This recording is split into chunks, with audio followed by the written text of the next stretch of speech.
അതുകൊണ്ട് നിഷ്കളങ്കമായ നീയത്തോടു കൂടി, പശ്ചാത്താപ മനസ്സോടുകൂടി, ഹലാലായ സമ്പാദനം മാത്രം ഉപയോഗിച്ചുകൊണ്ട് ഈ കർമ്മത്തിന് പോകാൻ കഴിഞ്ഞെങ്കിൽ മാത്രമേ ഈ ഹജ്ജ് കർമ്മം സ്വീകാര്യമാകൂ എന്ന യാഥാർത്ഥ്യവും നാം തിരിച്ചറിയണം. പലപ്പോഴും നമ്മുടെ സമുദായം വേണ്ടതുപോലെ ഈ വിഷയങ്ങൾ പരിഗണിക്കുന്നില്ല എന്ന് നമ്മിൽ നിന്ന് ഹജ്ജിന് പോകുന്ന ഒരുപാട് പേരുടെ അവസ്ഥകൾ പരിശോധിക്കുമ്പോൾ നമുക്ക് മനസ്സിലാക്കാൻ സാധിക്കുന്നതാണ്.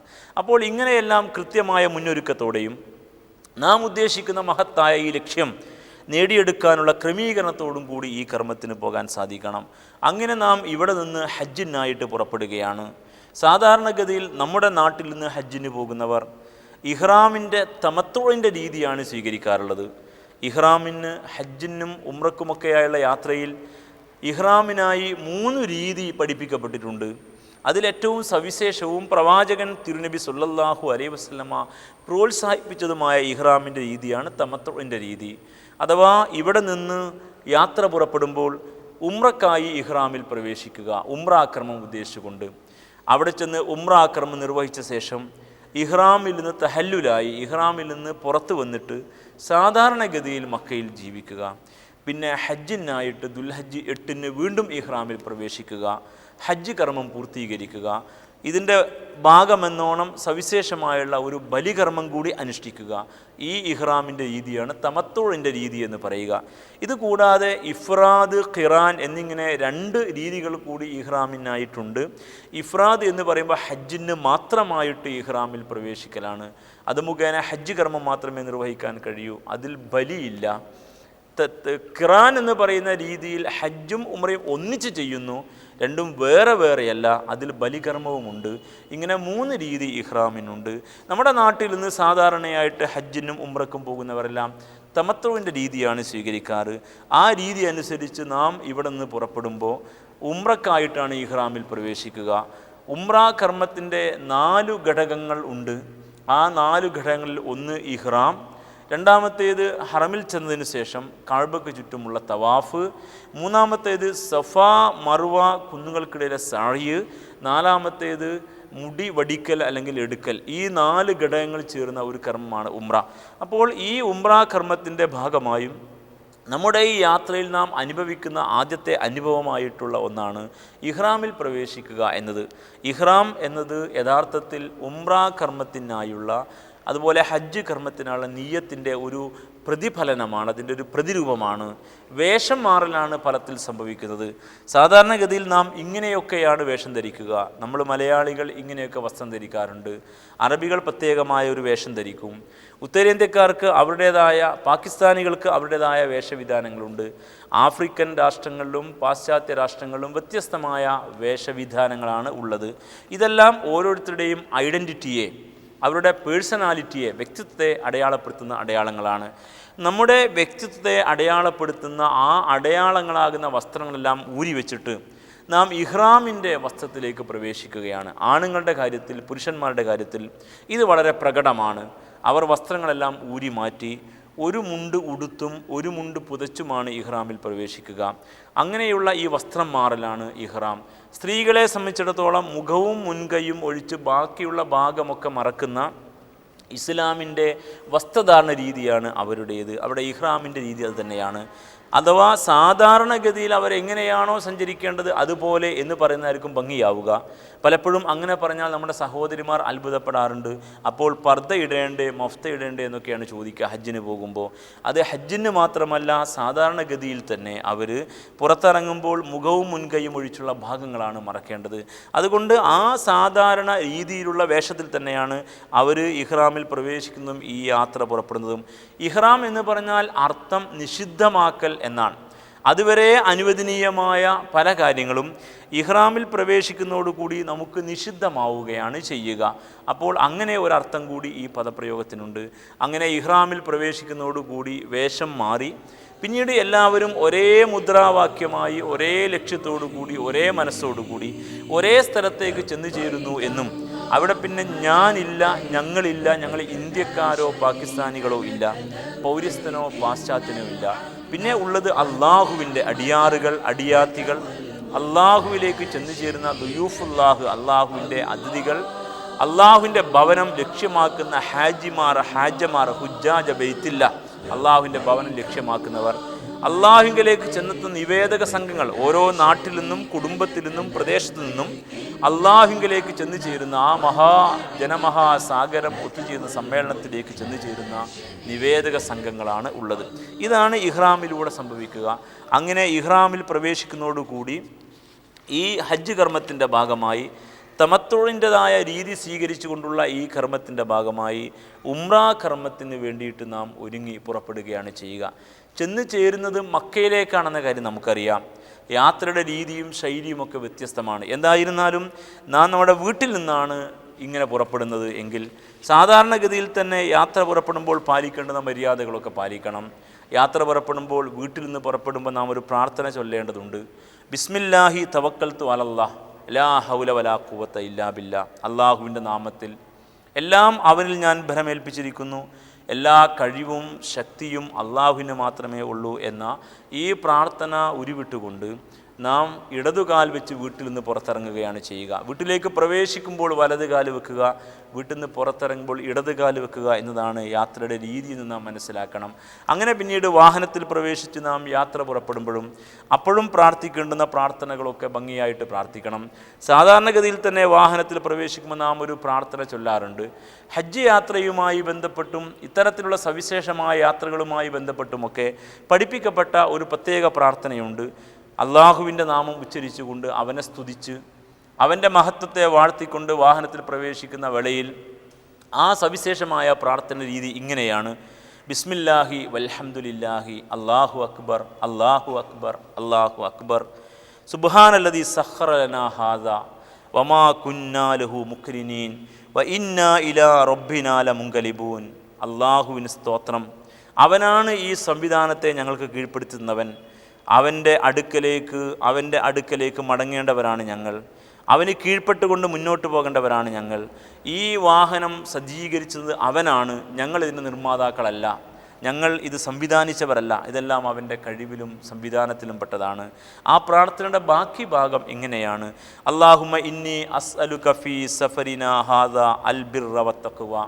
പടച്ചവനെ, ഞങ്ങൾ ഈ യാത്രയിൽ നിന്നോട് പുണ്യവും നിൻ്റെ കൽപ്പനയെ പാലിച്ചുകൊണ്ട് ജീവിക്കുക എന്ന തഖ്വ ഭക്തിയും ആവശ്യപ്പെടുന്നു. വമിനൽ അമലി മാ തർല, നിനക്ക് തൃപ്തികരമാകുന്ന പ്രവൃത്തികൾ ചെയ്യാനുള്ള തൗഫീക്കിന് വേണ്ടി ഞങ്ങൾ നിന്നോട് ആവശ്യപ്പെടുന്നു. അല്ലാഹുമ്മ ഹവ്വിൻ അലൈനാ സഫറനാ ഹാദാ. പടച്ചവനെ, ഈ യാത്ര ഞങ്ങൾക്ക് നീ സുഗമമാക്കി തരണമേ. വത്വി അന്നാ ബുഅദ, ഇതിൻ്റെ ദൂരം ഞങ്ങൾക്ക് നീ ചുരുക്കി തരണമേ. അല്ലാഹുമ്മ അൻത സാഹിബു ഫിസ് സഫർ, ഈ യാത്രയിൽ നീയാണ് ഞങ്ങളുടെ കൂട്ടുകാരൻ. വൽ ഖലീഫത്തു ഫിൽ അഹ്ൽ, ഞങ്ങളുടെ കുടുംബത്തിൽ പ്രതിനിധിയായി ഞങ്ങൾ നിന്നെ നിശ്ചയിച്ചു കൊണ്ടാണ് പുറപ്പെടുന്നത്. അല്ലാഹുമ്മ ഇന്നി അഊദു ബിക മിൻ വഅസാഇസ് സഫർ. പടച്ചവനെ, ഈ യാത്രയുടെ ക്ലേശത്തിൽ നിന്ന് ഞാൻ നിന്നോട് രക്ഷ തേടുന്നു. വകആബത്തിൽ മൻദർ, ദയനീയമായ കാഴ്ചകൾ കാണേണ്ടി വരുന്നതിൽ നിന്നും ഞാൻ നിന്നോട് രക്ഷ തേടുന്നു. വസൂഇൽ മുൻഖലിബി ഫിൽ മാലി വല്ലഹിൽ, ധനത്തിലും കുടുംബത്തിലുമുള്ള ദുരനുഭവങ്ങളിൽ നിന്നും ഞാൻ നിന്നോട് രക്ഷ തേടുന്നു എന്നിങ്ങനെ പറഞ്ഞുകൊണ്ടുള്ള പ്രാർത്ഥന പ്രവാചകൻ തിരുനബി സല്ലല്ലാഹു അലൈഹി വസല്ലം പഠിപ്പിച്ചിട്ടുണ്ട്. മുഴുവനായും കഴിയുമെങ്കിൽ അങ്ങനെ പ്രാർത്ഥിക്കുക. ഇല്ലെങ്കിൽ സാധാരണ വാഹനത്തിൽ കയറുമ്പോൾ ചെല്ലുന്ന പോലുള്ള സുബ്ഹാനല്ലദീ സഖറ ലനാ ഹാദാ വമാ കുന്നാ ലഹു മുഖ്രിനീൻ ഇന്നാ ഇലാ റബ്ബിനാ ലമുൻഖലിബൂൻ എന്ന ദുആ ചൊല്ലിയാലും മതി. എന്തായിരുന്നാലും ഇങ്ങനെയുള്ള ഒരു യാത്രയുടെ ഇസ്ലാമികമായ മര്യാദകളൊക്കെ പാലിച്ചുകൊണ്ട് പുറപ്പെടാൻ നമുക്ക് സാധിക്കണം. അങ്ങനെ ഇഹ്റാമിൽ പ്രവേശിക്കുന്നത് വീട്ടിൽ നിന്നോ അല്ലെങ്കിൽ നാം എത്തിച്ചേർന്ന തമ്പിൽ നിന്നോ അല്ലെങ്കിൽ നാം യാത്രാമധ്യേ ചെന്നെത്തുന്ന കേന്ദ്രത്തിൽ നിന്നോ എവിടെ നിന്നോ ആവട്ടെ, അവിടെ വെച്ചാണ് ഇഹ്റാമിലേക്കുള്ള പ്രവേശനം ഉണ്ടാവുക. ഇഹ്റാമിൽ പ്രവേശിക്കുന്നതിൻ്റെ ഭാഗമായി അതിനു മുമ്പേ ചെയ്തു തീർക്കേണ്ടുന്ന കാര്യങ്ങളൊക്കെ ചെയ്തിട്ട് വേണം നാം യാത്ര പുറപ്പെടാൻ. അതിനുമുമ്പ് ചെയ്യേണ്ട സുന്നത്തായ ചില കാര്യങ്ങളുണ്ട്. മുടി, മീശ, അതുപോലെ തന്നെ താടി അല്ലെങ്കിൽ തലമുടി തുടങ്ങിയ അതെല്ലാം വെടിപ്പാക്കി വൃത്തിയാക്കി വെക്കൽ ഇതിനു മുമ്പ് ചെയ്യേണ്ടുന്ന ഒരു കാര്യമാണ്.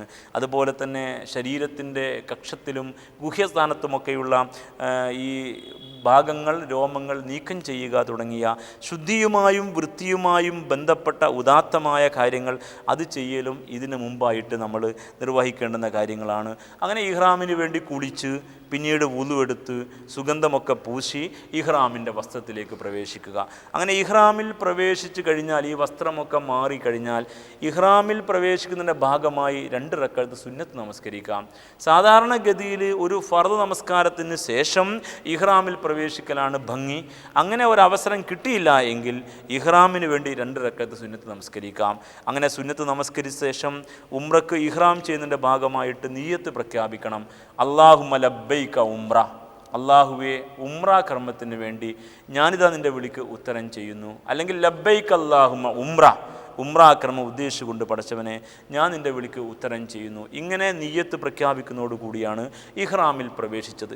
ഇഹ്റാമിൽ പ്രവേശിച്ചു കഴിഞ്ഞാൽ നേരത്തെ അനുവാദമുള്ള പലതും നമുക്ക് അനുവാദമില്ല. അതാണ് ഇഹ്റാമിൻ്റെ ഉദ്ദേശമെന്ന് നേരത്തെ പറഞ്ഞല്ലോ. നമസ്കാരത്തിൽ തക്ബീറത്തുൽ ഇഹ്റാം, നമ്മൾ അല്ലാഹു അക്ബർ എന്ന് പറഞ്ഞ് നമസ്കാരത്തിൽ പ്രവേശിക്കുന്ന ഒരു രീതിയുണ്ട്.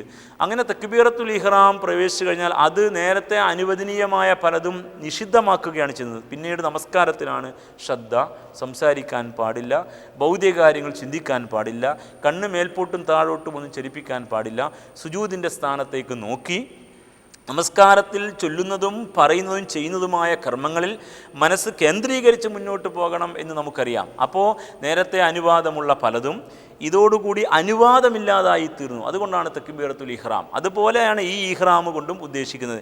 നേരത്തെ അനുവാദമുള്ള പലതും ഇപ്പോൾ നമുക്ക് അനുവാദമില്ല.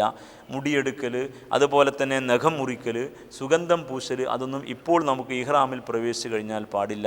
അതുപോലെ തന്നെ സ്ത്രീകളുമായുള്ള സംസർഗം, അത്തരത്തിലുള്ള വിഷയാസക്തിയോടുകൂടി സംസാരം, അതുപോലെ തന്നെ സ്പർശനം, വിവാഹം, വിവാഹാന്വേഷണം തുടങ്ങിയ അത്തരം ഭൗതികവും ലൗകികവുമായ വ്യവഹാരങ്ങളൊന്നും പാടില്ല. അതുപോലെ തന്നെ വേട്ടയാടലും അതുപോലെ സംഗതികളും സാധാരണഗതിയിൽ നടക്കാറില്ല. പഴയ കാലഘട്ടത്തിലൊക്കെ യാത്ര അങ്ങനെയാണല്ലോ, മരുപ്പറമ്പിലെ യാത്രയാണ്. ഉപജീവനാർത്ഥം അവർ മൃഗങ്ങളെ വേട്ടയാടുന്ന രീതിയൊക്കെയുണ്ട്. അതെല്ലാമുള്ള കാലഘട്ടം മുമ്പിൽ വെച്ചാണ് അത്തരത്തിലുള്ള സംഗതികളൊന്നും പാടില്ല. അത് ഇപ്പോൾ നടക്കുന്ന ഒരു കാര്യമല്ല എങ്കിലും അതിൻ്റെ ഉപാധികൾ പഠിക്കുന്ന കൂട്ടത്തിൽ നാം അത് പഠിക്കുന്നു എന്ന് മാത്രം. നിഷിദ്ധമായ വാക്ക്, പ്രവൃത്തി, അത്തരം കാര്യങ്ങളൊന്നും ചെയ്യാൻ പാടില്ല.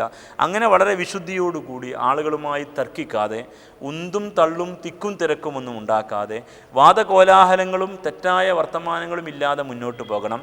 ഫലാ റഫസ വലാ ഫുസൂഖ വലാ ജിദാല ഫിൽ ഹജ്ജ്, ഹജ്ജിൽ പ്രവേശിച്ചു കഴിഞ്ഞാൽ പിന്നീട് ഉന്തും തള്ളും തിക്കും തിരക്കും സ്ത്രീ സംസർഗവും അങ്ങനെയുള്ള പ്രവൃത്തികളൊന്നും പാടില്ല എന്ന് വളരെ കൃത്യമായി വിശുദ്ധ ഖുർആൻ കൽപ്പിക്കുന്നുണ്ട്.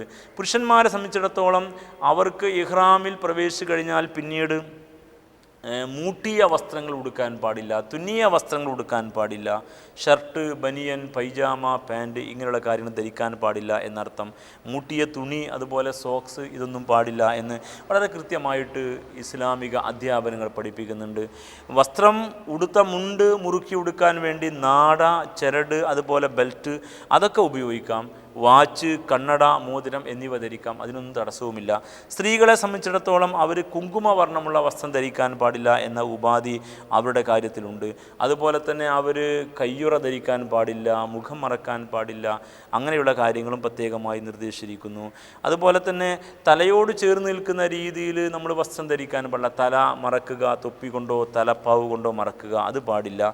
മറിച്ച് കുട ഉപയോഗിക്കാനോ തലയിൽ ചുമട് എടുക്കാനോ ഒന്നും തടസ്സമില്ല. അപ്പോൾ ഇങ്ങനെയുള്ള കുറച്ച് ഉപാധികളും വ്യവസ്ഥകളുമൊക്കെ പാലിക്കുകയാണ് ചെയ്യേണ്ടത്. അപ്പോൾ നേരത്തെ അനുവാദമുള്ള പല കാര്യങ്ങൾക്കും ഇതോടുകൂടി അനുവാദമില്ല എന്ന് നാം മനസ്സിലാക്കണം. അതുകൂടിയാണ് ഇഹ്റാമിൻ്റെ ഉദ്ദേശം. അപ്പോൾ ഇങ്ങനെ ഇഹ്റാമിൽ പ്രവേശിക്കുന്നതോടുകൂടി ഉംറ കർമ്മത്തിൻ്റെ ഒരു ഘടകം, അതിൻ്റെ കാര്യമായ 4 ഘടകങ്ങളിൽ ഒന്ന് നാം നിർവഹിച്ചു കഴിഞ്ഞു.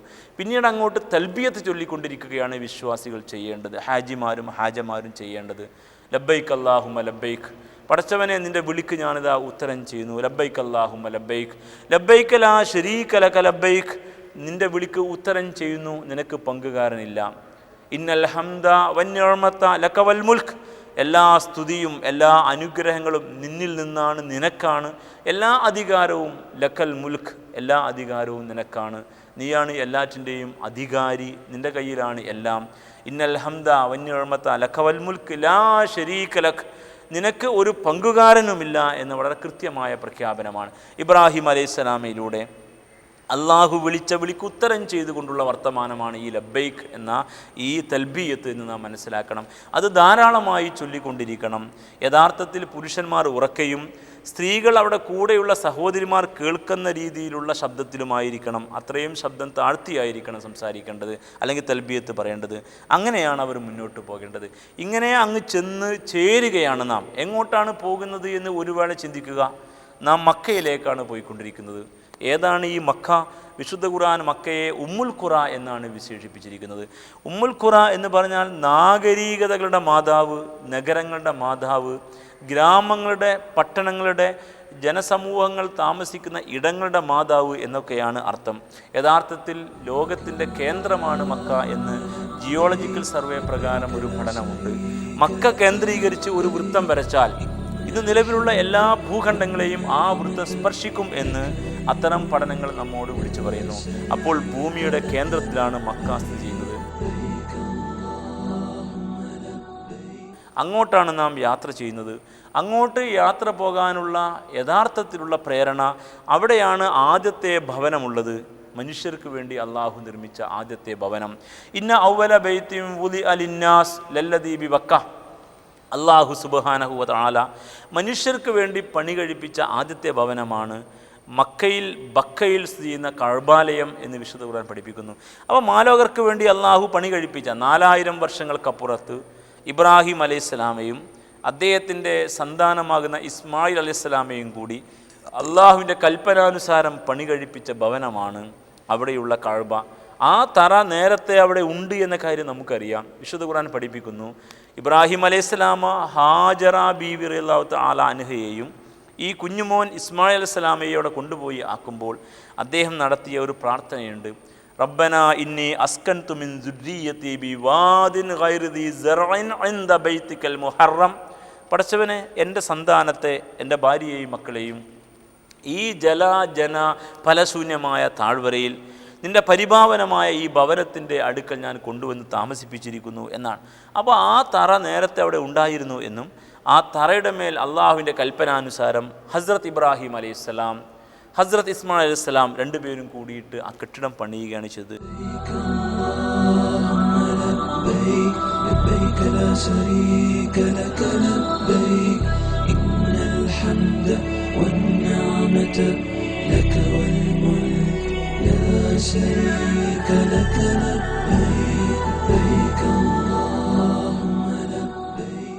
പുരുഷന്മാർ ഇഹ്റാം വസ്ത്രം ധരിക്കുന്നത് എങ്ങനെ എന്നാണ് കാണിക്കാൻ പോകുന്നത്. ഒരു മുണ്ട് ഉടുക്കുകയും ഒരു മുണ്ട് പുതക്കുകയുമാണ് ചെയ്യുക.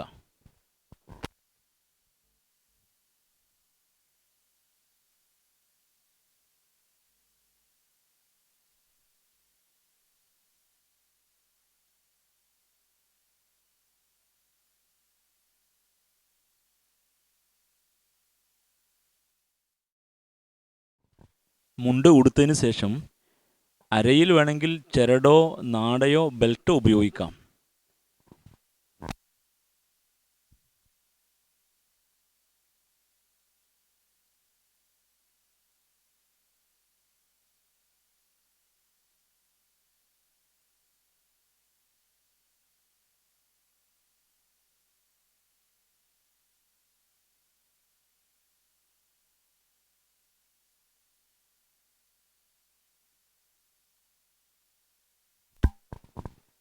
സാധാരണഗതിയിൽ ഇഹ്റാമിലാകുമ്പോൾ ഇങ്ങനെയാണ് ഉണ്ടാവുക. ഒരിക്കൽ മാത്രം, അഥവാ ആദ്യത്തെ തവാഫിൽ, തവാഫുൽ ഖുദൂമിൽ, തമത്തുആയി ഹജ്ജും ഉംറയും ചെയ്തുകൊണ്ടിരിക്കുന്ന ആളുകൾ ആദ്യം ഉംറക്കാണല്ലോ ഇഹ്റാം ചെയ്യുക. ഉംറ ഉദ്ദേശിച്ചുകൊണ്ട് അവർ തവാഫ് ചെയ്യും. ആ തവാഫാണ് തവാഫുൽ ഖുദൂം, ആദ്യത്തെ തവാഫ് വരുന്ന സമയത്തുള്ള തവാഫ്. ആ തവാഫിൽ മാത്രം ഈ വലതു കക്ഷം വെളിവാക്കിക്കൊണ്ട് ഇഹ്റാമിൻ്റെ വസ്ത്രത്തിൽ, ഈ മേൽമുണ്ടിൽ, ഈ ചുറ്റുന്ന വസ്ത്രത്തിൽ ഒരു മാറ്റം വരുത്തണം. അതിനാണ് ഇൽത്തിബാൾ എന്ന് പറയുക. ബാക്കിയുള്ള തവാഫ് സമയത്ത് ഹജ്ജിലും ഉംറയിലുമൊക്കെ ആയിരിക്കെ അങ്ങനെ ചെയ്യേണ്ടതില്ല. ആദ്യത്തെ ഈ തവാഫിൽ മാത്രമേ ചെയ്യേണ്ടതുള്ളൂ. ആ രീതി ഇനി കാണിക്കാം.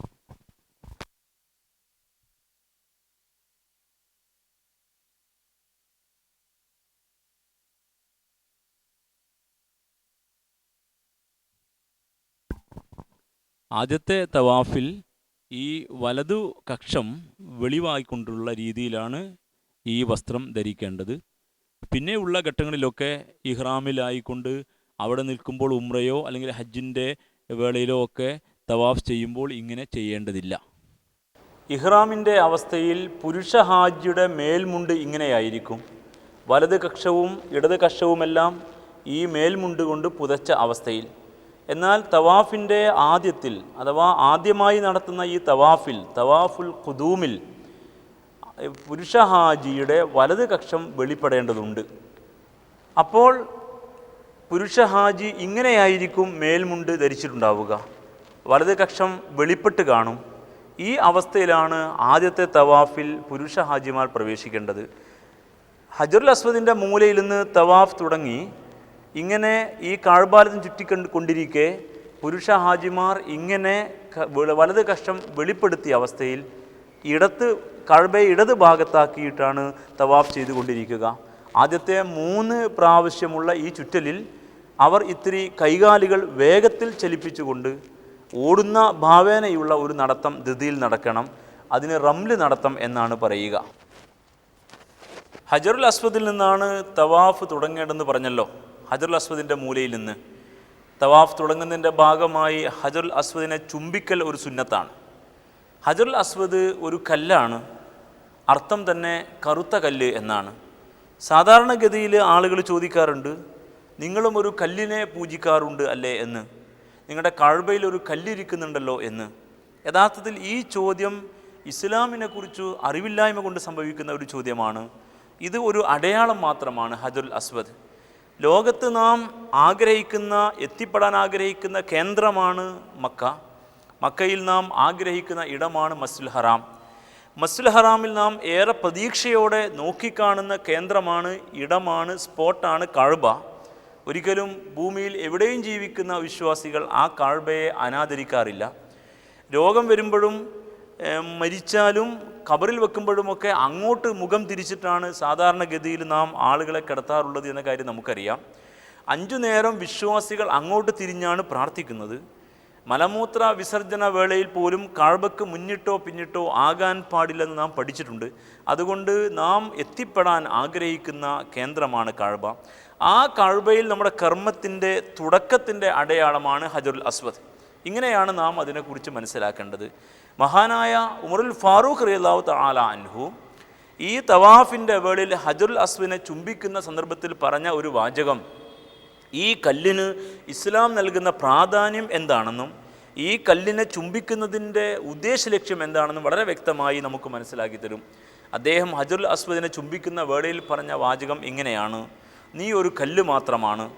എൻ്റെ ഹബീബായ റസൂലുള്ളാഹി സ്വല്ലല്ലാഹു അലൈഹി വസല്ലമ നിന്നെ ചുംബിക്കുന്നത് ഞാൻ കണ്ടില്ലായിരുന്നു എങ്കിൽ കല്ലേ ഞാൻ നിന്നെ ചുംബിക്കുമായിരുന്നില്ല. അപ്പോൾ തിരുനബി സ്വല്ലല്ലാഹു അലൈഹി വസല്ലമ ചുംബിച്ചു എന്നതിനെ പിൻപറ്റിക്കൊണ്ട് ആ കല്ലിനെ മുത്തുന്ന ഒരു രീതി മാത്രമാണ് നമുക്കിടയിലുള്ളത്.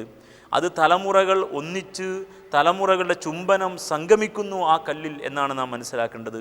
ഇതൊരു അടയാളം മാത്രമാണ്. ഒരിക്കലും ആ കല്ലിനെ നാം പൂജിക്കുകയോ ആ നിലക്ക് അതിനെ ബഹുമാനിക്കുകയോ ചെയ്യുന്നില്ല. അതൊരു അടയാളമായിട്ട് മാത്രമേ നാം കാണുന്നുള്ളൂ. നമ്മുടെ സഹോദര സമുദായ അംഗങ്ങളോട് വിനയത്തോടെ നമുക്ക് ചോദിക്കാം, ഞങ്ങളുടേത് ഒരു കല്ല് മാത്രമാണ്, നിങ്ങളുടേത് അങ്ങനെ ഒരു കല്ലാണെന്ന് പറയാൻ കഴിയുമോ? ഗുരുവായൂരിൽ ഒരു കല്ലിരിക്കുന്നുണ്ട് എന്ന് നിങ്ങൾ സാധാരണ പറയുമോ? അവിടെ അപ്പൻ ഇരിക്കുന്നുണ്ട് എന്നല്ലേ പറയുക? കൊടുങ്ങല്ലൂരിൽ ഒരു കല്ലിരിക്കുന്നുണ്ട്, പോയിട്ട് വരാം എന്ന് പറയുമോ? ഒരിക്കലുമില്ല. അവിടെ അമ്മ ഇരിക്കുന്നുണ്ട്, പോയി കണ്ടിട്ട് വരാം എന്നാണ് പറയുക. ശബരിമല ഒരു കല്ലിരിക്കുന്നു എന്ന് പറയുമോ? അങ്ങനെ പറയില്ല. അവിടെ ശാസ്താവുണ്ട്, ദർശിച്ചിട്ട് വരാം എന്നാണ് പറയുക. എന്നാൽ അങ്ങനെയല്ല, ഇത് ഒരു കല്ല് മാത്രമാണ്. ഈ കഅബയുടെ ചുറ്റും നടന്നുകൊണ്ടിരിക്കുന്ന ഈ തവാഫാകുന്ന കർമ്മത്തിൻ്റെ തുടക്കത്തിൻ്റെ ഒരു അടയാളം. അതുകൊണ്ട് സാധ്യമാകുമ്പോൾ ഹജറുൽ അസ്വദിനെ ചുംബിക്കാൻ സാധ്യമല്ലെങ്കിൽ ദൂരെ നിന്ന് കൈകൊണ്ട് അതിന് നേരെ അഭിവാദനം ചെയ്യാം.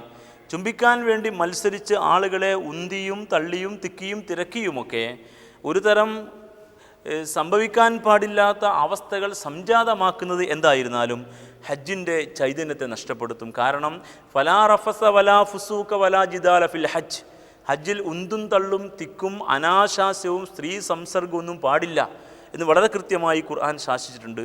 അതുകൊണ്ട് സാധ്യമാകുമെങ്കിൽ ചുംബിക്കാം. അല്ലെങ്കിൽ ദൂരെ നിന്നുകൊണ്ട് അതിനെ കൈകൊണ്ട് അഭിവാദനം ചെയ്യാം. ഹജറുൽ അസ്വദിൻ്റെ മൂല തിരിച്ചറിയാൻ ഉതകുമാറ് താഴെ മത്താഫിൽ തന്നെയും അടയാളമുണ്ട്. അപ്പോൾ ആ അടയാളത്തിൽ നിന്ന്, ആ വരിയിൽ നിന്നുകൊണ്ട് നമുക്ക് തവാഫ് ആരംഭിക്കാം. തവാഫ് ആരംഭിക്കുമ്പോൾ ഒരു പ്രാർത്ഥനയുണ്ട്. ആ പ്രാർത്ഥന ചൊല്ലിക്കൊണ്ട് വേണം തവാഫ് ആരംഭിക്കാൻ. ബിസ്മില്ലാഹി അല്ലാഹു അക്ബർ, ഹജറുൽ അസ്വദിൻ്റെ നേരെ കൈ ചൂണ്ടിയിട്ട് അങ്ങനെ പ്രഖ്യാപിച്ചു കൊണ്ടാണ് തുടങ്ങുക. അള്ളാഹുവാണ് വലിയവൻ, അവൻ്റെ നാമത്തിൽ ആരംഭിക്കുന്നു. അല്ലാഹുമ്മ ഈമാനം ബിക വതസ്ദീഖം ബികിതാബിക വവഫാഅൻ ബിഅഹ്ദിക വത്തിബാഅൻ ലിസുന്നത്തി നബിയിക മുഹമ്മദിൻ സ്വല്ലല്ലാഹു അലൈഹി വസല്ലം. ഇതാണ് ആ പ്രാർത്ഥനയുടെ പൂർണ്ണമായ രൂപം. അള്ളാഹുവെ, നിന്നിൽ വിശ്വസിച്ചുകൊണ്ട്, നിൻ്റെ വേദഗ്രന്ഥത്തെ ശരിവെച്ചുകൊണ്ട്, നിന്നോടുള്ള കരാറ് പൂർത്തീകരിച്ചുകൊണ്ട്, നിൻ്റെ പ്രവാചകൻ മുഹമ്മദ് നബി സല്ലല്ലാഹു അലൈഹി വസല്ലമയെ പിൻപറ്റിക്കൊണ്ട് ഞാനിതാ ആരംഭിക്കുന്നു എന്നാണ്. അങ്ങനെ തവാഫ് ആരംഭിക്കുന്നു. അങ്ങനെ തവാഫ് ആരംഭിച്ചുകൊണ്ട് മുന്നോട്ട് വരുമ്പോൾ രണ്ടാമത് മൂലയിൽ നിന്ന് മൂന്നാമത് മൂല വരെയുള്ള അരമതിൽ ഹിജ്ർ ഇസ്മായിൽ, അതിൻ്റെ പുറത്തുകൂടിയാണ് തവാഫ് കടന്നു പോകേണ്ടത്. അതിൻ്റെ ആ മൂലയിൽ നിന്ന് ഇങ്ങോട്ട് ഒരാൾക്ക് പ്രവേശിക്കാനുള്ള ഇടമുണ്ട്, പക്ഷേ അതിലൂടെ തവാഫ് പാടില്ല. കാരണം ഈ ഹിജ്ർ ഇസ്മായിൽ കഅബയുടെ ഭാഗമാണ്, കഅബക്കകത്തുകൂടി തവാഫില്ല. അതുകൊണ്ട് ഹിജ്ർ ഇസ്മായിലിൻ്റെ പുറത്തുകൂടിയാണ് തവാഫ്. അങ്ങനെ നാം നാലാമത് മൂല എന്ന റുക്നുൽ യമാനിയിലെത്തിയാൽ, റുക്നുൽ യമാനിയുടെ മൂല മുതൽ ഇങ്ങോട്ട് ഹജറുൽ അസ്വദിൻ്റെ ഒന്നാമത് മൂല വരെയുള്ള ആ ഭാഗത്ത് അവിടെ എത്തുമ്പോൾ നടത്തേണ്ടുന്ന പ്രാർത്ഥന പ്രവാചകൻ തിരുനബി സല്ലല്ലാഹു അലൈഹി വസല്ലം പ്രത്യേകം പഠിപ്പിച്ചിട്ടുണ്ട്. റബ്ബന ആതിന ഫിദ്ദുനിയ ഹസന വഫിൽ ആഖിറതി ഹസനതൻ വഖിന അസാബന്നാർ എന്ന നമുക്കേവർക്കും പരിചയമുള്ള സയ്യിദു ദുആ, പ്രാർത്ഥനകളിൽ സയ്യിദ് എന്ന് അറിയപ്പെടുന്ന ആ ദുആയാണ്. ഈ ഒരു പ്രാർത്ഥന മാത്രമാണ് സവിശേഷമായി തവാഫിൽ ചൊല്ലേണ്ടുന്ന പ്രാർത്ഥനയായി പഠിപ്പിച്ചിരിക്കുന്നത്. റുക്നുൽ യമാനിയുടെ മൂല മുതൽ ഹജറുൽ അസ്വദിൻ്റെ മൂല വരെയുള്ള ആ സ്ഥലത്ത് ഈ പ്രാർത്ഥന ചൊല്ലിക്കൊണ്ടാണ് തവാഫ് ചെയ്യേണ്ടത്. ബാക്കി തവാഫിൻ്റെ വേളയിൽ നമുക്ക് എന്ത് പ്രാർത്ഥനയും ആവാം, നമ്മുടെ ഉള്ളിൽ നിന്ന് വരുന്ന കാര്യങ്ങളൊക്കെയും പറയാം. സവിശേഷമായ ഒരു സന്ദർഭമാണ് ഈ തവാഫിൻ്റെ വേളയിൽ. ഇങ്ങനെ നാം തവാഫ് ചെയ്തുകൊണ്ടിരിക്കെ നമ്മുടെ ഇത്തരത്തിലുള്ള പ്രാർത്ഥനകളും ദിക്റുകളും ഖുർആൻ പാരായണവുമൊക്കെ ആയിട്ട് ആ കർമ്മത്തിൽ പൂർണ്ണമായും മനസ്സിനെ കേന്ദ്രീകരിച്ചുകൊണ്ട് നമ്മൾ തവാഫ് ചെയ്യണം. തവാഫിന് വുളു വേണമെന്ന് പറഞ്ഞല്ലോ, വുളുവോടുകൂടി മാത്രമേ തവാഫ് നിർവഹിക്കാവൂ. വുളു പോയി കഴിഞ്ഞാൽ പിന്നീട് തവാഫ് പൂർത്തിയാക്കാൻ കഴിയില്ല. അവിടം വെച്ച് അവസാനിപ്പിച്ച് വുളു എടുത്തുനിന്ന് ബാക്കി തുടരണം എന്നാണ് കർമ്മശാസ്ത്ര പണ്ഡിതന്മാർ പറഞ്ഞിരിക്കുന്നത്. തവാഫിൻ്റെ എണ്ണത്തിൽ സംശയമുണ്ടായാലോ സാധാരണ നമസ്കാരത്തിൻ്റെ റക്അത്തിൽ സംശയമുണ്ടായതുപോലെയാണ് പരിഗണിക്കേണ്ടത്.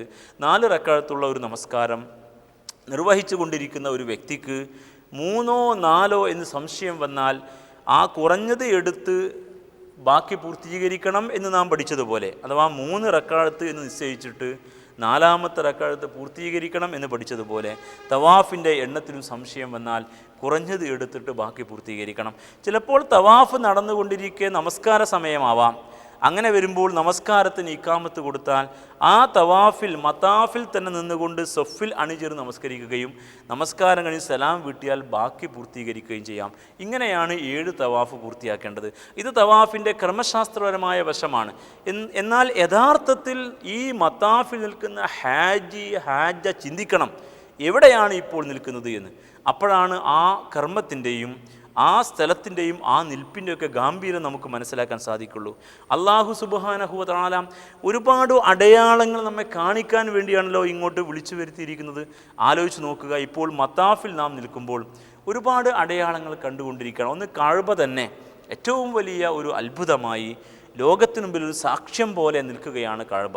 പിന്നെയോ അതിന് ചുറ്റും ഈ മത്താഫിലും അതിനപ്പുറത്തും ആ ഹജ്ജ് വേളകൾ നടക്കുന്ന സ്ഥലങ്ങളിലുമൊക്കെ ഒരുപാട് ദൃഷ്ടാന്തങ്ങൾ ഖുർആൻ അതിനെക്കുറിച്ച് പറഞ്ഞു.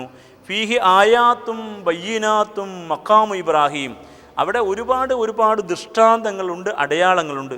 എന്തിനേറെ മഖാമു ഇബ്രാഹിമും ഉണ്ട് എന്നാണ്. അപ്പോൾ കഅബയുടെ കവാടത്തിൻ്റെ തൊട്ടിപ്പുറത്ത് മഖാമു ഇബ്രാഹിം അലൈഹിസ്സലാം കഅബ നിർമ്മാണ വേളയിൽ എഴുന്നേറ്റ് നിന്ന, അദ്ദേഹം ഹജ്ജിനായി ആഹ്വാനിച്ച വേളയിൽ കയറി നിന്ന ആ കല്ല് എന്നതാണ് ചരിത്രപരമായ പ്രാധാന്യം. തൊട്ടിപ്പുറത്ത് 2ാമത് മൂല മുതൽ 3ാമത് മൂല വരെ അരമതിൽ ഹിജ്ർ ഇസ്മായിൽ, ഹാജറിൻ്റെ മടിത്തട്ട് എന്നാണ് ഇതിൻ്റെ പേര്. അതിനിപ്പുറത്ത് സഫ, ഇപ്പുറത്ത് മർവ. പിന്നെ അങ്ങോട്ട് കുറച്ച് ദൂരം അങ്ങ് ചെന്നാൽ ജബലുന്നൂർ, പ്രകാശത്തിൻ്റെ മല. ആ പ്രകാശത്തിൻ്റെ മലയുടെ ഏറ്റവും ഉച്ചിയിൽ കീഴ്ക്കാൻ തൂക്കായ ഭാഗത്താണ് ഗാർ ഹിറ ഗുഹ. അവിടെ വെച്ചാണ് റസൂലുള്ളാഹി സ്വല്ലല്ലാഹു അലൈഹി വസല്ലമക്ക് വിശുദ്ധ ഖുർആൻ അവതരിച്ച് കിട്ടിയത്. കുറേ ഇങ്ങോട്ട് സഞ്ചരിച്ചാൽ ജബലു സൗർ മല, ആ സൗർ മലയിലെ ഗാർ സൗർ ഗുഹയിലാണ് റസൂലുള്ളാഹി സ്വല്ലല്ലാഹു അലൈഹി വസല്ലമ തൻ്റെ സഹചാരിയായിരുന്ന അബൂബക്കർ സിദ്ദീഖ് റളിയല്ലാഹു അൻഹുവിൻ്റെ കൂടെ ശത്രുക്കളുടെ കണ്ണ് വെട്ടിച്ച് ഒളിച്ചിരുന്നത്. ഹിജ്റ വേളയിൽ ശേഷമാണ് അവിടെ നിന്ന് തിരുനബിയും അബൂബക്കർ സിദ്ദീഖ് റളിയല്ലാഹു തആല അൻഹുവും കൂടി മദീനയിലേക്ക് പലായനം ചെയ്ത്. അപ്പോൾ ഈ സൗർ മലയും അതുപോലെ തന്നെ പ്രകാശത്തിൻ്റെ മല ജബലുൻ നൂറും ഒക്കെ നമ്മുടെ മുമ്പിൽ വലിയ ദൃഷ്ടാന്തങ്ങളാണ്. കുറച്ചുകൂടി അങ്ങോട്ട് പോയാൽ മിന, അറഫ, മുസ്ദലിഫ ഹജ്ജിൻ്റെ സവിശേഷമായ സ്ഥലങ്ങൾ, അതും ഇസ്ലാമിൽ നമ്മുടെ മുമ്പിൽ വലിയ ദൃഷ്ടാന്തങ്ങൾ തന്നെ. കുറേ കാലം അങ്ങ് സഞ്ചരിച്ചാൽ ഹജ്ജിൻ്റെ ഭാഗമായി നാം ഹജ്ജിനായി ചെല്ലുമ്പോൾ മദീനയിൽ പോകുന്ന മദീന മുനവ്വറ സിയാറത്തിൻ്റെ സന്ദർശനത്തിൻ്റെ ഭാഗമായിട്ടാണ് നാം അവിടെ പോകുന്നത്. അത് ഹജ്ജിൻ്റെയോ ഉംറയുടെയോ ഭാഗമല്ല എങ്കിൽ പോലും ആ സ്ഥലത്ത് മഹാനായ പ്രവാചകൻ തിരുനബി സല്ലല്ലാഹു അലൈഹി വസല്ലമയുടെ ഇസ്ലാമിൻ്റെ മാർഗത്തിലെ അദ്ദേഹത്തിൻ്റെ ഒരുപാട് ചരിത്രത്തിൻ്റെ വലിയ വലിയ അടയാളങ്ങൾ, ദൃഷ്ടാന്തങ്ങൾ മദീന മുനവ്വറയിലെ മസ്ജിദുൻ നബവി ഹറം, രണ്ടാമത്തെ ഹറം, അത് അവിടെ സ്ഥിതി ചെയ്യുന്നു. റൗല സവിശേഷമായ ഒരു സ്ഥലമായി നിലനിൽക്കുന്നു. പിന്നെ അങ്ങോട്ട് ബദറും ഉഹുദും അതുപോലെ തന്നെ ഖന്തക്കും ചരിത്രപരമായ സ്ഥലങ്ങൾ, ആദ്യം നിർമ്മിച്ച മസ്ജിദ് ഖുബ, പിന്നീട് മസ്ജിദ് ഖിബ്ലത്തൈനി, അങ്ങനെ തുടങ്ങിയ ഒരുപാട് അടയാളങ്ങൾ എല്ലാം മുമ്പിൽ വെക്കുമ്പോൾ ഖുർആൻ പറഞ്ഞത് വളരെ ശരിയാണ്. ഫീഹി ആയാത്തും ബയ്യിനാത്ത്, അവിടെ ഒരുപാട് ദൃഷ്ടാന്തങ്ങളുണ്ട്. മക്കാമു ഇബ്രാഹിമുണ്ട്. ഇതെല്ലാം കാണാനും കേൾക്കാനും വേണ്ടിയാണ് ഹാജമാരെ അങ്ങോട്ട് ക്ഷണിച്ചത്. നമ്മോട് അള്ളാഹു പറയുന്നത് പോലെ നീ നാട്ടിൽ വെച്ച് വായിച്ച് കേട്ടത്, നാട്ടിൽ വെച്ച് പറഞ്ഞു കേട്ടത്, ഖുതുബകളിലൂടെ ഖുർആൻ പരിഭാഷ വായിക്കുന്നതിലൂടെ വാഴതിലൂടെ ഉറുദിയിലൂടെ നീ കേട്ട ഈ സംഗതികളൊക്കെ ഇപ്പോൾ ശരിയാണെന്ന് ബോധ്യമായോ? കണ്ടില്ലേ, ഈ പറഞ്ഞതൊക്കെ ശരിയാണെന്ന് ബോധ്യമായില്ലേ? ഈ മിന, അറഫ, മുസ്ദലിഫ, ഈ മക്കാമു ഇബ്രാഹിം, ഹിജ്ർ ഇസ്മായിൽ, സഫ, മർവ, എന്തിനേറെ ഈ മത്താഫിന് താഴെ സംസം കിണർ, ഏറ്റവും വലിയ അത്ഭുതമായി ആ മരുപ്പറമ്പിൽ വലിയ അത്ഭുതമായി നിൽക്കുന്ന ഈ സംസം കിണർ, ഇതെല്ലാം വലിയ ദൃഷ്ടാന്തങ്ങളാണ്. ഇതൊക്കെ ശരിയാണ്, ഈ വായിച്ച് കേട്ടതെല്ലാം ശരിയാണെന്ന് ബോധ്യമായില്ലേ? എന്നാൽ ഇതെല്ലാം ശരിയാണെന്ന് ഇപ്പോൾ നിനക്ക് ബോധ്യമായി എങ്കിൽ ഇതുപോലെ വിശുദ്ധ ഖുർആനിലൂടെ തിരുസുന്നത്തിലൂടെ അല്ലാഹു സുബ്ഹാനഹു വ തആല നിങ്ങളോട് പറഞ്ഞുകൊണ്ടിരിക്കുന്ന ആ യാഥാർത്ഥ്യങ്ങളും ഇതുപോലെ യാഥാർത്ഥ്യമായിട്ട് പുലരും. ഖിയാമത്ത് നാൾ ഇതുപോലെ ഹക്കായിട്ട് വരും. ഖിയാമത്ത് നാൾ ഹക്കായിട്ട് സംഭവിക്കും, യാഥാർത്ഥ്യമായിട്ട് സംഭവിക്കും. മഹ്ശർ ഹക്കുൻ വൽ ഹിസാബ് ഹക്ക്, മനുഷ്യരെല്ലാവരും ഒരുമിച്ച് കൂട്ടപ്പെടുക എന്ന മഹ്ശർ അത് സംഭവിക്കും. വിചാരണ യാഥാർത്ഥ്യമായിട്ട് പുലരും. അന്നാറു ഹക്കുൻ വൽ ജന്നത്തു ഹക്ക്, സ്വർഗവും നരകവും സത്യമായിട്ട് സംഭവിക്കുക തന്നെ ചെയ്യും. അതുകൊണ്ട് നന്നായിട്ട് ഈമാൻ ഉറപ്പിച്ചു കൊള്ളുക. വിശ്വാസം ആഴത്തിൽ നിങ്ങളുടെ മനസ്സ് ദൃഢീകരിക്കട്ടെ. അതിനനുസൃതമായ ഇസ്ലാം സമർപ്പണം സംഭവിക്കട്ടെ. അള്ളാഹുവിൽ സകലതും ബരമേൽപ്പിച്ച് മുന്നോട്ട് പോകാൻ നിങ്ങൾക്ക് സാധിക്കട്ടെ എന്ന വല്ലാത്തൊരു പാഠമാണ് ഈ മതാഫിലൂടെയും ഈ പ്രദേശത്തുകൂടെയും കടന്നു പോകുമ്പോൾ നമ്മുടെ മനസ്സിൽ കടന്നു വരേണ്ടത്. അതുകൊണ്ട് ഹാജി അല്ലെങ്കിൽ ഹാജ ചിന്തിക്കണം, ഇപ്പോൾ എവിടെയാണ് നിൽക്കുന്നത്, ഈ സ്ഥലത്ത് നിൽക്കാൻ നമുക്കെന്ത് അർഹതയുണ്ട്, എന്ത് യോഗ്യതയുണ്ട്, ആരൊക്കെയാണ് അവിടെ ചവിട്ടി കടന്നു പോയത്, ആരെല്ലാമാണ് അതിലൂടെ കടന്നു കഴിഞ്ഞു പോയത്. ഇബ്രാഹിം അലൈഹിസ്സലാം, ഹാജറ ബീവി റളിയല്ലാഹു തആല അൻഹ, അവരുടെ പൊന്നോമന മകൻ ഇസ്മായിൽ അലൈഹിസ്സലാം, ആ പരമ്പരയിൽ മുഹമ്മദ് നബി സല്ലല്ലാഹു അലൈഹി വസല്ലമ തിരുനബിയുടെ കൂടെ ഇസ്ലാമിൻ്റെ മാർഗത്തിൽ ജീവൻ ത്യജിച്ചും ഈ ആദർശത്തിന് വേണ്ടി മുന്നോട്ട് പോയ, ജീവാർപ്പണം നടത്തിയ ഒരുപാട് മഹാരഥന്മാരായ സ്ത്രീകളും പുരുഷന്മാരും റളിയല്ലാഹു തആല അൻഹും, അവരെയെല്ലാം ഓർത്തുകൊണ്ട് അവരൊക്കെ നിന്ന ഈ സ്ഥലത്ത് നിൽക്കാൻ എന്ത് യോഗ്യതയുണ്ട് നമുക്ക് എന്ന് ഒരു വേള ചിന്തിക്കുക. അപ്പോഴാണ് ഈ കർമ്മം നമ്മെ എത്രമേൽ സ്വാധീനിക്കണം എന്ന് നമുക്ക് ബോധ്യമാവുകയുള്ളൂ. അവരുടെ പാഠങ്ങളാണല്ലോ ഈ പ്രദേശം പഠിപ്പിച്ചു കൊണ്ടിരിക്കുന്നത്. മക്കാം ഇബ്രാഹിം അലൈഹിസ്സലാമയെ അടയാളപ്പെടുത്തുന്നു. ഹിജ്ർ ഇസ്മായിൽ, ഹാജറ ബീവിയെയും ഇസ്മായിൽ സലാമയെയും അടയാളപ്പെടുത്തുന്നു. സഫാ മർവക്കുള്ള സഅയ് ഹാജറ ബീവിയുടെ ആ ഓട്ടത്തെ അനുസ്മരിപ്പിക്കുന്നു. സംസം കിണർ ഇസ്മായിൽ സലാമയെ ഓർമ്മപ്പെടുത്തുകയും അള്ളാഹുവിൻ്റെ അത്ഭുതത്തെ നമുക്ക് പകർന്നു തരികയും ചെയ്യുന്നു. അപ്പോൾ ഇവരൊക്കെ ഓർത്തുകൊണ്ട് മുന്നോട്ട് പോകാൻ നമുക്ക് സാധിക്കണം. യഥാർത്ഥത്തിൽ എന്തായിരുന്നു ഇവരുടെ ജീവിതത്തിൻ്റെ ഭാഗമായി നമുക്ക് ലഭ്യമാകേണ്ട സന്ദേശം എന്നാണ് ഹാജിമാരും ഹാജമാരും ഓർക്കേണ്ടത്. ഈമാൻ, ഇസ്ലാം, തവക്കുൽ, നമുക്ക് ചുരുക്കി അങ്ങനെ പറയാം. ഈമാൻ, ഇസ്ലാം, തവക്കുൽ, ഇതായിരുന്നു അവരുടെ ജീവിത സന്ദേശം. ആ സന്ദേശം ഏറ്റുവാങ്ങാൻ നമുക്ക് സാധിക്കണം. അള്ളാഹുവിലുള്ള അടിയുറച്ച വിശ്വാസം, ഏകനായ നാഥൻ്റെ കൽപ്പനയ്ക്ക് വഴങ്ങി അവനോട് ആരാധിച്ചും അവനോട് അർത്ഥിച്ചും അവനോട് സഹായമർത്ഥിച്ചും അവനോട് പ്രാർത്ഥിച്ചും അവന് ഇബാദത്തെടുത്തും അവൻ്റെ കൽപ്പനയ്ക്ക് പൂർണ്ണമായും വഴങ്ങി അനുസരിച്ച് ജീവിക്കുകയും ചെയ്യുന്ന ഉദാത്തമായ വിശ്വാസക്രമം അതായിരുന്നു ഈ 3 പേരുടേതും. നമുക്കതിൽ സംശയമില്ല. ആ വിശ്വാസം കേവല വിശ്വാസമായിരുന്നില്ല. ഇന്ന് നമ്മുടെ ഹാജിമാരും ഹാജമാരും ഉൾപ്പെടെയുള്ള ആളുകളുടെ വിശ്വാസം പോലെ കേവലം ചില ചടങ്ങുകളായിരുന്നില്ല. ആ വിശ്വാസം അടിയുറച്ച ഈമാൻ ആയിരുന്നു. ആ വിശ്വാസത്തിൻ്റെ താല്പര്യാനുസാരം അള്ളാഹുവിൻ്റെ കൽപ്പനയ്ക്ക് പൂർണ്ണമായി വഴങ്ങാൻ അവർക്കൊരു വൈമനസ്യം ഉണ്ടായിരുന്നില്ല. അതിനാണ് ഇസ്ലാം എന്ന് പറയുക. നാം ചരിത്രം നോക്കുക. ഇബ്രാഹിം അലൈഹിസ്സലാമ ഇറാഖിൽ ജീവിച്ചു കൊണ്ടിരിക്കെ അള്ളാഹുവിൻ്റെ ദീനിൻ്റെ മാർഗത്തിൽ എഴുന്നേറ്റ് നിൽക്കാൻ അള്ളാഹു കൽപ്പിച്ചു. ആസർ എന്ന് പറയുന്ന മുഖ്യ പുരോഹിതൻ ഇദ്ദേഹത്തിൻ്റെ പിതാവാണ്. നമ്രൂദ് എന്ന ഭരണാധികാരിയുമായി ഈ കുടുംബത്തിന് വലിയ ബന്ധമാണ്. ന്യായമായും ആ രാജാധിപത്യ ക്രമത്തിൽ ഉദാത്തമായ സൗകര്യങ്ങളുമായി ജീവിക്കാമായിരുന്നു. പക്ഷേ അദ്ദേഹം തിരിച്ചറിഞ്ഞ അള്ളാഹുവിൻ്റെ സന്ദേശം ഏറ്റെടുത്തുകൊണ്ട് ഇറാഖിൽ അദ്ദേഹം എഴുന്നേറ്റ് നിന്നു. ആ മാർഗത്തിൽ അള്ളാഹു കൽപ്പിച്ചതുപോലെ കർമ്മനിരതനായി മുന്നോട്ട് പോയി. അവസാനം തീക്കുണ്ടം ഏറ്റുവാങ്ങേണ്ടി വന്നു. അപ്പോൾ പോലും പിൻവാങ്ങാതെ പൂർണ്ണമായും അള്ളാഹുവിൻ്റെ മാർഗത്തിൽ അള്ളാഹു ആവശ്യപ്പെട്ട വിധം അദ്ദേഹം സമർപ്പിച്ചു. അദ്ദേഹത്തിൻ്റെ കുടുംബത്തെ കൊണ്ടുവന്നാക്കാൻ പറഞ്ഞു മക്കയിൽ. അള്ളാഹു ആവശ്യപ്പെട്ടത് കൊടുക്കുക എന്ന ഇസ്ലാം സമർപ്പണം അദ്ദേഹം നിർവഹിച്ചു. പിന്നീട് അദ്ദേഹത്തിൻ്റെ മകനെ ബലിയെറുക്കാൻ ആവശ്യപ്പെട്ടു. അപ്പോഴും ആ മകനെ അള്ളാഹുവിൻ്റെ മാർഗത്തിൽ സമർപ്പിക്കാൻ അദ്ദേഹത്തിന് മടിയുണ്ടായില്ല. ഇതാണ് ഇസ്ലാം. ചരിത്രം ഈ വിശദമായ ഭാഗത്തെ നമുക്ക് വിശദീകരിച്ച് തരുന്നുണ്ട്. ഒരു പോയിൻ്റ് മാത്രം എൻ്റെ ബഹുമാന്യരായ ഹാജിമാരും ഹാജമാരും മനസ്സിൽ വെക്കുക.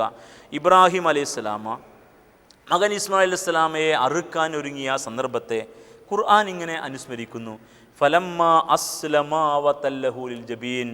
മകനെ ചെരിച്ചു കിടത്തിയിട്ട് അറുക്കാൻ ഒരുങ്ങിയ ആ പിതാവിനെയും മകനെയും ഓർത്തുകൊണ്ട് ആ രംഗത്തെ നമ്മുടെ മുമ്പിൽ വർണ്ണിച്ചുകൊണ്ട് ഖുർആൻ പറയുന്നത് ഫലമ്മ അസ്ലമ, അവർ രണ്ടുപേരും മുസ്ലിമീങ്ങളായപ്പോൾ എന്നാണ്. സമ്പൂർണമായ സമർപ്പണമാണ് ഇസ്ലാം. ആവശ്യപ്പെട്ടതൊക്കെയും അള്ളാഹുവിന് നൽകലാണ് ഇസ്ലാം. കലവറയില്ലാത്ത സമർപ്പണമാണ് ഇസ്ലാം.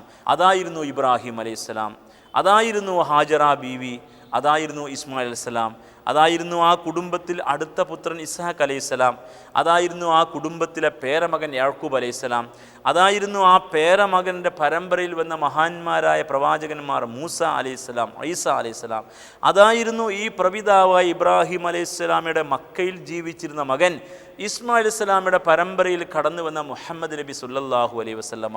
ഇതെല്ലാം വളരെ കൃത്യമായിട്ട് നമ്മൾ മനസ്സിലാക്കണം. അപ്പോൾ എന്താണ് ഇസ്ലാം എന്നും ഈ കുടുംബത്തിൻ്റെ ചരിത്രത്തിലൂടെ ഈ ഹറമും അതിൻ്റെ പരിസരവുമായി ബന്ധപ്പെട്ട ചരിത്ര പശ്ചാത്തലത്തോട് നാം മനസ്സിലാക്കേണ്ടതുണ്ട്. അപ്പോഴാണ് നമ്മുടെ ഹജ്ജാവുക, അപ്പോഴാണ് നാം ലക്ഷണമൊത്ത മുസ്ലിം ആവുക. ആലോചിച്ച് നോക്കുക, നാം ലക്ഷണമൊത്ത മുസ്ലിമീങ്ങളാണോ? അള്ളാഹു ആവശ്യപ്പെട്ടതൊക്കെ നൽകാൻ നമുക്ക് സാധിക്കാറുണ്ടോ? കലവറയില്ലാതെ സമർപ്പിക്കാൻ നമുക്ക് കഴിഞ്ഞുവോ? നാം യഥാർത്ഥത്തിൽ തന്നെ നമ്മുടെ എല്ലാ സൗകര്യങ്ങളും ഉപയോഗപ്പെടുത്തിക്കൊണ്ട് അതിൻ്റെ കൂടെ ഒരു നമസ്കാരം, റമദാൻ മാസം ഒരു നോമ്പ്, സക്കാത്തും കുറച്ച് സദക്കയും, ഇപ്പോൾ സൗകര്യം കിട്ടിയപ്പോൾ ഒരു ഹജ്ജും, ഇത്രമെല്ലാം ആയപ്പോൾ നാം മുസ്ലിമീങ്ങളായി, നാം എല്ലാം തികഞ്ഞവരായി, സ്വർഗാവകാശികളായി എന്നാണ് ധരിച്ചത് എങ്കിൽ നാം അറിയണം, നാം ലജ്ജിച്ച് തല താഴ്ത്തണം. ഈ മഹാരഥന്മാർ ഈ തവാഫിൽ നാം കടന്നു പോയിക്കൊണ്ടിരിക്കെ നമ്മുടെ മനസ്സിൽ ഓർമ്മ വരുന്ന ഈ ചരിത്ര പുരുഷന്മാർ, അവരുടെ അടയാളങ്ങളാണല്ലോ അവിടെ അടയാളപ്പെടുത്തിയിരിക്കുകയാണല്ലോ അവിടെ. ആ ചരിത്ര പുരുഷന്മാരൊക്കെ കടന്നുപോയ സ്വർഗത്തിലേക്ക് പോകാൻ നമ്മുടെ ഈ ഇസ്ലാം കൊണ്ട് യഥാർത്ഥത്തിൽ സാധ്യമാകുമോ? നമ്മുടെ ഇസ്ലാം എത്രമേൽ ശരിയായ ഇസ്ലാമിൽ നിന്ന് അകന്നാണ് നിൽക്കുന്നത് എന്ന യാഥാർത്ഥ്യം നാം തിരിച്ചറിയണം. തവക്കുൽ ഒരു പ്രധാന പാഠമായിട്ട് ഈ 3 പേരുടെയും കാര്യത്തിൽ നമുക്കറിയാം.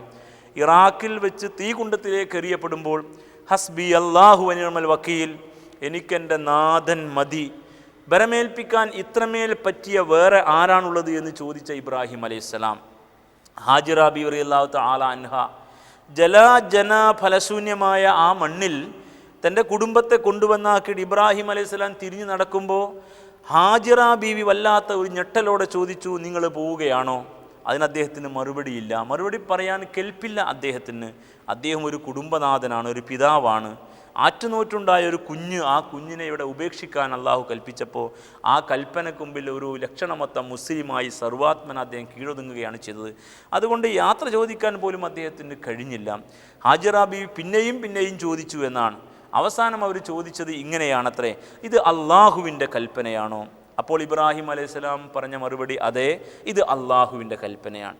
ഹാജറിൻ്റെ പ്രതികരണം ഇങ്ങനെയായിരുന്നു, ഇതല്ല യുദയ്യൊഴന, എങ്കിൽ അവൻ ഞങ്ങളെ ഒരിക്കലും കൈയൊഴിയുകയില്ല.